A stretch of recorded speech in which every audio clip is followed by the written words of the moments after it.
साच कहूं जग मारण आवे, और झूठ कही ना जाइयो, और सच ने पूरा पावते इन झूठों जग पति आइयो।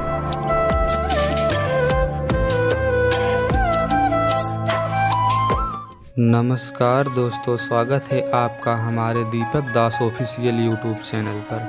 आई होप कि आज की वीडियो आपको बेहद पसंद आने वाली है, क्योंकि आज का टॉपिक होने वाला है आध्यात्मिक ज्ञान चर्चा, जिसमें हमने कई संतों व महंतों को शामिल किया, जो कि आज हमें बताएंगी कि क्या कर्मों का फल हमें भोगना ही पड़ता है, क्योंकि समाज का आईना संत ही होते हैं। इसलिए आइए जानते हैं हम क्रम अनुसार सभी संतों के विचार। तो आइए सबसे पहले जान लेते हैं पंडित प्रदीप मिश्रा जी महाराज के विचार। महाराज जी, कृपया कर बताएं कि क्या हमें कर्मों का फल भोगना ही पड़ता है? अपने कर्मों से जरूर डरना, क्योंकि कर्म का भोग तो परमात्मा को भी भोगना पड़ता है। कर्म का भोग तो परमात्मा भी भोगते हैं। कर्म भोगने से, इसलिए कर्म करने से पहले विचार करना कि हमने झूठ कितनी बार बोला, हमने छल कितनी बार करा, हमने प्रपंच कितनी बार करा, हमने बेईमानी कितनी बार करी, हमने कपट कितनी बार करा, क्योंकि कर्म का भोग भोगना पड़ता है। तो अभी आपने सुना पंडित प्रदीप मिश्रा जी महाराज के विचार, जिन्होंने बताया कि हमें कर्मों का फल तो भोगना ही पड़ता है। और आइए अब जान लेते हैं स्वामी राघव आचार्य जी महाराज के विचार। तो महाराज जी, कृपया कर बताएं कि हमें कर्मों का फल भोगना ही पड़ता है या नहीं? तो सुख दुख संसार में जो हमें मिलता है, ये हमारे कर्मों का फल है। हमने जो किया वो हम भोग रहे हैं। शास्त्र का वचन है, स्वयं भगवान भी कहते हैं, अवश्यमेव भोक्तव्यम कृतम कर्म शुभाशुभम। तुमने जो अशुभ और शुभ कर्म किए हैं उसका फल तुम्हें भोगना पड़ेगा, इससे बच नहीं सकते। कर्मों का फल होता है, कर्मों का फल भोगना पड़ता है। जैसा कि अभी आपने सुना स्वामी राघव आचार्य जी महाराज के विचार, जिन्होंने बताया कि जी हाँ, हमें कर्मों का फल तो भोगना ही पड़ता है। और आइए अब जान लेते हैं देवी हेमलता जी महाराज के विचार। तो देवी हेमलता जी महाराज से निवेदन करना चाहेंगे कि क्या हमें कर्मों का फल भोगना ही पड़ता है? अनाभुक्तम बिना भोगे न क्षीयन्ते, क्षीण नहीं होते। जो भी कर्म किए हैं, अनाभुक्तम न क्षीयन्ते, जन्म कोटि शतैरपि, चाहे 100 जन्म ले लीजिए, उसके बाद भी यदि कोई कर्म बचा है भोगने के लिए तो 100 जन्मों के बाद भी भोगना पड़ेगा। अवश्यमेव भोक्तव्यम, अवश्य ही भोगना पड़ेगा। तो अभी आपने सुना देवी हेमलता शास्त्री जी महाराज के विचार, जिन्होंने बताया कि कर्मों का फल तो हमें भोगना ही पड़ता है। तो आइए अब जान लेते हैं देवी चित्रलेखा जी महाराज के विचार। तो देवी जी, कृपया कर बताएं, क्या हमें कर्मों का फल भोगना ही पड़ता है? कर्मों का भुगतान तो करना पड़ेगा। कोशिश कर सकते हो बचने की, पर बच नहीं पाओगे। वो कर्म घूम कर के एक दिन आएगा तुम्हारे पास। पोते नहीं, तुम ही अपने कर्मों को चुकाओ, और दूसरा कोई वो स्थान नहीं ले सकता। तो देवी चित्रलेखा जी महाराज ने भी वही जवाब दिया कि कर्मों का फल भोगना ही पड़ता है। तो आइए अब जानते हैं देवकी नंदन ठाकुर जी महाराज के विचार। तो महाराज जी, कृपया कर बताएं, क्या कर्मों का फल प्राणी को भोगना पड़ता है या फिर नहीं? आपको एक बात समझनी चाहिए, आप जैसा कर्म करेंगे आपको हर हालत में उस कर्म का फल भोगना पड़ेगा, एनी हाउ। तो अभी आपने सुना देवकी नंदन ठाकुर जी महाराज के विचार, जिन्होंने भी कह दिया कि कर्मों का फल तो प्राणियों को भोगना ही पड़ता है। तो आइए अब जान लेते हैं प्रमाणित के साथ जगत गुरु तत्वदर्शी संत रामपाल जी महाराज के विचार। तो महाराज जी, कृपया कर इस प्रश्न पर प्रकाश डालें।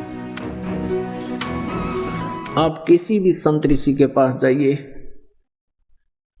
वर्तमान में भी यही सिद्धांत है उन लोगों का। वो कह देते हैं कि देखो, कर्म तो तुमने भोगना ही पड़ेगा, कर्म का दंड दुख जो है तुम्हें भोगना ही पड़ेगा। भक्ति करो, आगे जीवन सुखी हो जाएगा। भले पुरुषों, किसी के पैर में कांटा लगा हो और वो किसी से कहे कि देखो मेरे पैर में पीड़ा हो रही है, कांटा लग के गहरा चला गया, टूट गया, अंदर घुस गया, दिखाई नहीं दे रहा बाहर से, तो जानकार व्यक्ति देखकर बता देता है कि तेरे पैर में कांटा लगा है। जिस कारण से तुझे ऐसा है पीड़ा हो रही है। अब वो व्यक्ति ये कहे कि कांटा तो मैं निकाल नहीं सकता, कांटा तो ये निकल नहीं सकता, अब तू जूता पहन ले, आगे कांटा नहीं लगेगा, आगे कांटा नहीं लगेगा। क्या ये संभव है? कांटा लगे पैर में जूता कभी नहीं पहना जा सकता। कांटा निकले, पीड़ा नष्ट हो, फिर जूता पहनेगा वो व्यक्ति, इस डर से पहनेगा कि कहीं फिर जूता निकाल दिया और जूता ना पहना तो फिर से वो पीड़ा ना हो जाए, कांटा ना लग जाए। तो जिनके ऊपर आपत्तियां संकट आए हैं, प्रारब्ध के हों चाहे 3 ताप के हों, उनको न तो ये देवता ठीक कर सकते हैं, न श्री ब्रह्मा, श्री विष्णु, श्री शिव जी उन 3 ताप और श्राप आदि और प्रारब्ध के कर्म को ये नाश नहीं कर सकते। न ब्रह्म कर सकता, ये सरपुरुष नहीं कर सकता, न ये परब्रह्म कर सकता जिसको अक्षर पुरुष कहा। गीता जी अध्याय नंबर 15 के श्लोक नंबर 16 और 17 में 3 प्रभु बताए। सरपुरुष और अक्षर पुरुष भी नहीं कर सकता, केवल परम अक्षर ब्रह्म, परम अक्षर पुरुष कबीर देव आपके उस प्रारब्ध के कर्म को भी नाश कर सकता है, पाप का नाश कर सकता है। मासा घटे न तिल बधे, बिदना लिखे जो लेख, सच्चा सतगुरु मेट कर भाई ऊपर मार दे मेघ। अब सच्चा सतगुरु यानी देखो यहां नकली सतगुरुओं की कमी नहीं, उनके पास ये जड़ी नहीं, वो पावर नहीं, और परमेश्वर भी स्वयं आते हैं, वो ऋषि संत के रूप में यहां प्रकट होते हैं, उस समय सतगुरु रूप में ही होते हैं वो, और वो हमारे प्रारब्ध के पाप का दंड का नाश करके हमें सदा के लिए सुखी कर देते हैं, फॉरएवर नष्ट कर देते हैं उस किस्मत में लिखे हुए दुख को। तुम कौन राम का जपते जापम, तात गुड नायति नु तापम। तुम किन भगवानों की भक्ति करते हो जिनसे तुम्हारे ये 3 ताप भी नष्ट नहीं हुए, तुम्हारे दुख भी दूर नहीं हुए। अपुणात्मा वो परमात्मा कबीर देव है, कबीर साहब है। अब फिर क्या होता है कि जब तक हमें परमेश्वर का सही मार्ग नहीं मिलता, परम संत मिलते नहीं, तो ऋषियों के पास, गुरुओं के पास जाते हैं। सभी पहले तो अपनी धार्मिक क्रियाएं आपके ऊपर लाद देते हैं, आप भी दुख संकट निवारण के लिए उनको करना प्रारंभ करते हो। अंत में वे आपको ये जवाब दे देते हैं कि ये तुम्हारे प्रारब्ध में लिखा है, ये तो भोगना पड़ेगा। अब दिखाते हैं आपने वेद में क्या लिखा है। अब यजुर्वेद, इसका अनुवाद करता भी मैं ऋषिदानंद है। देख कमाल की बात है, तो युद्ध भांग पिया करता तो नरी उतरने नहीं देता, ऐसा लगता है। इसकी जीवनी में लिखा है भांग पीता था, दिखाएंगे आपको कभी। अब ये कहाँ से प्रकाशित है? प्रकाशक है सर्वदेशी कार्य प्रतिनिधि सभा 2/5 महर्षि दानंद भवन, रामलीला मैदान, नई दिल्ली से। महर्षि दानंद सरस्वती द्वारा इसका अनुवाद किया गया। मुद्रक हैं Prince offset printers, 1510, Pataudi house, Daryaganj, नई दिल्ली से। 241 पृष्ठ पे है। 8वां अध्याय यजुर्वेद भाषा भाष्य, ये 13वां मंत्र है। 13वां, इसमें क्या लिखा है? देव कर्तस्य ऐनस्य एवजनम असि, मनुष्य कर्तस्य ऐनस्य एवजनमसि, पितर कर्तस्य ऐनस्य एवजनमसि, आत्म कर्तस्य ऐनस्य एवजनमसि, अन्नस्य अन्नस्य एवजनमसि। ओए होए। अब इसका अनुवाद यहाँ किया है इन्होंने 242 पृष्ठ पे। ये 241 पर हम पढ़ रहे थे, यहाँ देखो 242 पर। अब यहाँ इसका थोड़ी बहुत कोई उतर गई होगी इसकी भांग है। इसने फिर यहाँ उलझाने की चेष्टा की है कि हे सबके उपकार करने वाले मित्र, आप दान देने वाले के ऐनस्य माने अपराध के, ऐनस्य एवजनम माने विनाश करने वाले हो, क्षमा करने वाले हो। अब यहाँ मित्र लिख दिया। अब पढ़ने वाला ने सोचा चलो ये तो मित्र मित्र के बारे में, कि तो भगवान का जिक्र है नहीं छोड़ा इसने। अब इसी के कर कमलों से लिखा हुआ और दिखाते हैं सत्यार प्रकाश में। ये देखिएगा, ये सत्यार प्रकाश वही वेद, अब बाद में दिखाएंगे थोड़ा आपको पुनः। और ये कहाँ से प्रकाशित है? वैदिक यति मंडल वही है। और ये दान मठ गोहाना मार्ग से प्रिंटेड है, आचार्य प्रिंटिंग प्रेस रोहतक से, दान मठ गोहाना मार्ग रोहतक से। इसके प्रथम समोल्लास में और पृष्ठ नंबर 18 पे ये नीचे क्या कहता है कि जो सबसे स्नेह करे, सबको प्रीति करने योग्य है, वह परमेश्वर सबका सच्चा मित्र है। इससे परमेश्वर का नाम मित्र है। तो वहाँ मित्र की जगह हम परमेश्वर कहेंगे। बिल्कुल यहाँ है ही परमेश्वर की महिमा, वेद कोई मित्रा की थोड़ी है। और दान देने वाले के पाप मित्र के नाश करेगा, बता कोई बात है? तो ये मित्र परमेश्वर का नाम लिख दिया इसने। और लिख दिया इसलिए कि कोई पढ़ ना गा के दे तेरी अज्ञानता पता लग जा, तो पढ़ेगा तो नहीं सोचेगा कोई मित्र के बारे में बोल रखे। एक बार हमारा जो ये करोथा कांड इन्होंने करवाया, इसका यही कारण था। दास ने यही जो स्टेटमेंट आज आपको बता रहा है समाचार पत्रों में निकाल दी। और आर्य समाज के आचार्यों को पता लग गया कि तुम्हारा रोजगार गया। जय दयानंद की अज्ञानता का पता लग गया हमारे दयानंद के अनुयायियों को। ये सारे भागेंगे यहाँ से, तुम्हें फिर चंदा मिला को नहीं। तो हमने ये नू का नू लिखा था, फोटो स्टेट तो नहीं किया था, ऐसे लिख के भेजा था कि ये ऐसे बोलता सत्यार प्रकाश में, और ये यजुर्वेद में ऐसे लिखा है। तो इन्होंने जवाब दिया फिर उसका पेपर में, समाचार पत्र में, कि रामपाल तो संस्कृत ना जानता, जो के जाने वेदों के बारे में। वो तो दयानंद जी तो महर्षि थे, उन्होंने समाधि लाला के वेदों के अर्थ निकाले हैं। और वहाँ पर मित्र शब्द लिखा है, परमेश्वर के बारे में नहीं लिखा है। अब आम आदमी इतना प्रभावित है नकली ऋषियों से कि वो सच्चे हैं और अन्य व्यक्ति कुछ भी कहता रहो वो सही लिख कर गए होंगे। इसलिए परमात्मा ने दया करी इस प्रोजेक्टर की, और ताकि आप स्वयं देख सकें। अब यहाँ मित्र का अर्थ परमेश्वर है इन्हीं के शब्दों में। अब पढ़ेंगे, देखो अब हम यजुर्वेद पर आ गए हैं। सत्यार प्रकाश रख दिया है। अब इसके हम 8वें अध्याय के वही 13वां मंत्र पढ़ रहे हैं। हे सब के उपकार करने वाले मित्र यानी परमेश्वर, आप देव कर्तस्य दान देने वाले के, एनस्य माने अपराध के, पाप के, एनस्य माने अपराध कहो चाहे पाप को, इसी के शब्दों में एनस्य माने पाप के, दूर करने वाले हो, नाश करने वाले हो, छुड़वाने वाले हो, क्षमा करने वाले हो, कुछ भी बोलो इन शब्दों को।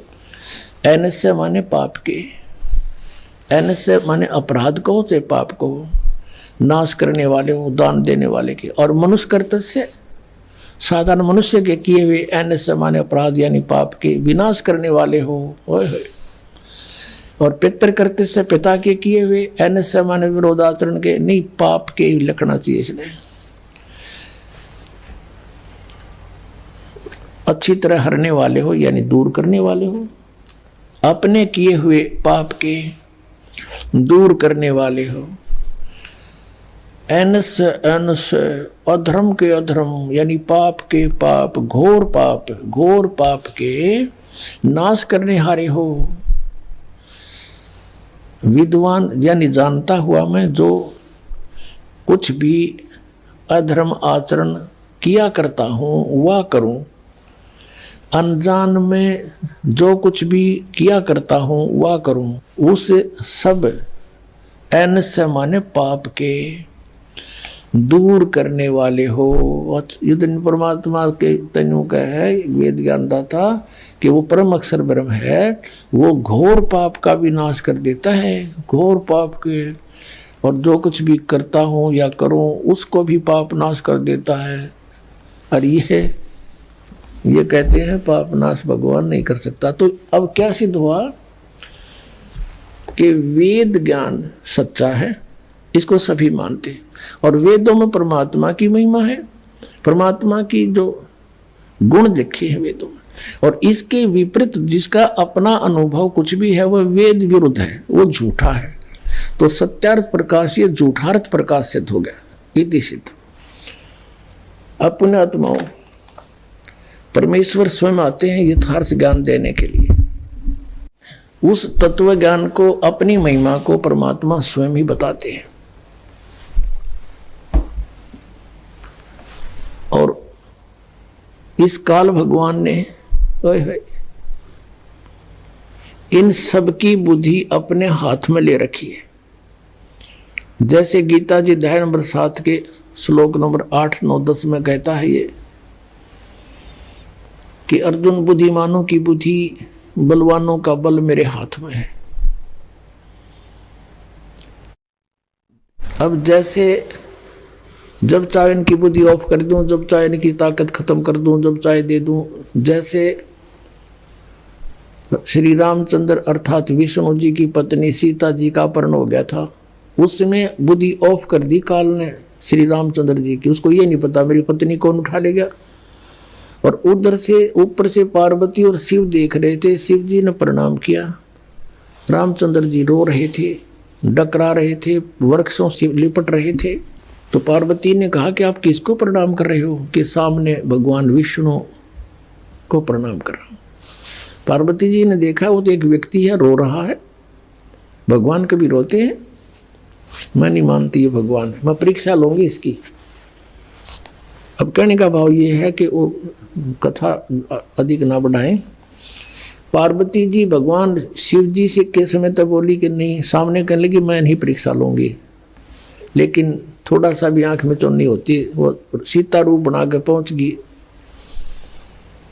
रामचंद्र जी के सामने खड़ी होगी। श्री रामचंद्र जी ने देखते ही बता दिया कि हे दक्ष पुत्री, यहाँ कैसे आई? भगवान शिव को कहाँ छोड़ आई? वो शर्मिंदा होगी को हो सचमुच आप तो भगवान हो, आपने मुझे पहचान लिया।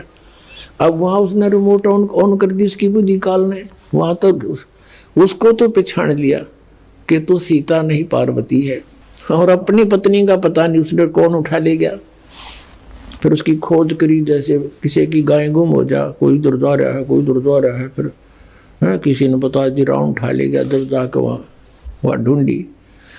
जैसे अर्जुन जब श्री कृष्ण जी के पैर में विषाक्त तीर मार दिया, श्री कृष्ण जी अंतिम सांस गिने थे और पूरा यादवकुल आपस में लड़कर मर गया दुर्वासा जी के श्रापवश।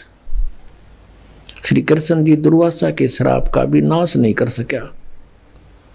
उसमें केवल औरतें शेष रहेगी, नर यादव सभी मर गए। जो गर्भ में थे वो बच्चे तो शेष थे ही। तो श्री कृष्ण जी ने कहा कि आप सभी औरतों को वहां ले जाओ, यहाँ लोग नर पुरुष रहे नहीं, आसपास के जंगली लोग इनकी इज्जत बेइज्जती करेंगे। अर्जुन श्री कृष्ण जी की मृत्यु के उपरांत उनको लेकर चल पड़ा। रास्ते में बिल्लों ने पीटा, गोपियां ले गए, औरतों को ले गए, कुछ के गहने सारे तोड़ दे गए। और अर्जुन के हाथ में वही धनुष था जिससे महाभारत का युद्ध जीता था। वहां उठा भी नहीं, उससे खड़ा खड़ा पिट रहा है बिल्लों से। तब अर्जुन रो रहा है कृष्ण को कि कृष्ण बड़ा छलिया था, पता नहीं कौन से जन्म का दुश्मन था, हमारे साथ इसने छल ही छल किया। मैं मना करूं था, महाभारत में नहीं लड़ूंगा, मुझे लड़ा कर छोड़ा। अब महाभारत में मुझे शक्ति दे दी, मारूं था, एक मरे थे 20। आज वही अर्जुन, वही गांडीव धनुष, आज मैं कांप रहा हूं खड़ा खड़ा, मुझसे उठ नहीं रहा। अब परमात्मा कहते हैं तुमने मूल का पता नहीं, विघ्न की जड़ कौन है। श्री कृष्ण छलिया नहीं था, ये तो यू काल ब्रह्म, इसके हाथ में रिमोट है सबका। तो यहाँ परमात्मा कहते हैं ये जितने भी ऋषि महर्षि, ये वर्तमान के मंडलेश्वर पाकरे और सतलोक की महिमा गावे, इनकी बुद्धि ऑफ कर रखी सबने, काल भगवान ने। अब ये देखे ऋषि वेद बताते हैं भगवान गौर पाप भी काट दे, दान करने से पाप कटे। और प्रतिदिन के करे हुए कर्मों का भी डेली नाश होता है इस भक्ति के करने से। जैसे साबुन कपड़े का मैल लग गया, साबुन लाया साफ हो गया। हम डेली सत भक्ति करते हैं, इससे जो अनजाने के कर्म होते हैं वो भी पाप नाश होते हैं हमारे, और प्रारब्ध तो होने हैं। इसके लिए परमात्मा कहते हैं मोती मुक्ता दर्शत नाही, ये जग है सब अंदरे, दिखत के तो नैन चश्म इनका, फिरा मोतिया बंदरे। अब क्या बताते हैं कि मोती मुक्ता दर्शत नाही, ये जग है सब अंदरे, और दिखत के तो नैन चश्म इनका, फिरा मोतिया बंदरे। ये दिखे थे विद्वान, जैसे किसी मोतियाबिंद हो जाता है तो उसकी आंखें बड़ी स्वस्थ दिखाई देती हैं और उसने दिखता कती नहीं। तो ऐसे ये दिखे थे विद्वान, संस्कृत भाषा जाने थे, वेदों का न कख भी पता नहीं।